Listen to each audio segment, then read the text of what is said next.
English premier ലീഗിൽ കിരീട പോരാട്ടം ശക്തമാക്കിയ മാഞ്ചസ്റ്റർ സിറ്റിക്കും ആഴ്സണലിനും ജയം. നിലവിലെ ചാമ്പ്യന്മാരായ മാഞ്ചസ്റ്റർ സിറ്റി അസ്റ്റൺ വില്ലയെ 1-4 ഗോളുകൾക്കാണ് പരാജയപ്പെടുത്തിയത്.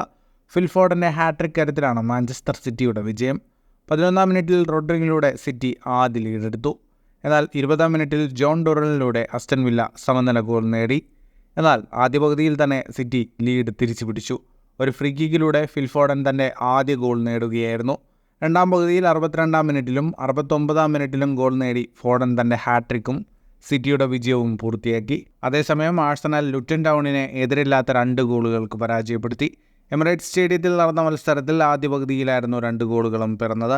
24-ാം മിനിറ്റിൽ ക്യാപ്റ്റൻ ഒഡേഗാർഡ് ആഴ്സണലിന് ലീഡ് നൽകി. ആദ്യ പകുതിയുടെ അവസാനം ഒരു സെൽഫ് ഗോൾ ആഴ്സണലിൻ്റെ ലീഡ് ഇരട്ടിയാക്കി. രണ്ടാം പകുതിയിൽ ആഴ്സണൽ അറ്റാക്ക് തുടർന്നെങ്കിലും കൂടുതൽ ഗോളുകൾ പിറന്നില്ല. ഈ വിജയത്തോടെ ആഴ്സണൽ ലീഗിൽ 1-ാം സ്ഥാനത്തെത്തി. പ്രീമിയർ ലീഗിൽ 30 മത്സരങ്ങളിൽ 68 പോയിന്റാണ് ആഴ്സണലിനുള്ളത്. ഒരു മത്സരം കുറവ് കളിച്ച ലിവർപൂൾ 67 പോയിന്റുമായി തൊട്ടു പിന്നിലുണ്ട്.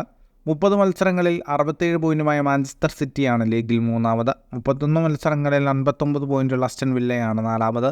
ഇന്ന് നടന്ന ബ്രൈറ്റൺ ബ്രെൻഫോർഡ് മത്സരം ഗോൾ രഹിത സമനിലയിൽ പിരിഞ്ഞു. ബ്രൈറ്റൺ 30 കളികളിൽ 43 പോയിന്റുമായി 9-ാം സ്ഥാനത്താണ്. ബ്രെൻഫോർഡ് 28 പോയിന്റുമായി 15-ാം സ്ഥാനത്തും. ഫുട്ബോൾ ലോകത്തെ കൂടുതൽ വാർത്തകൾക്കും വിശേഷങ്ങൾക്കുമായി സ്പോർട്സ് കഫേ ഇപ്പോൾ തന്നെ സബ്സ്ക്രൈബ് ചെയ്യുക.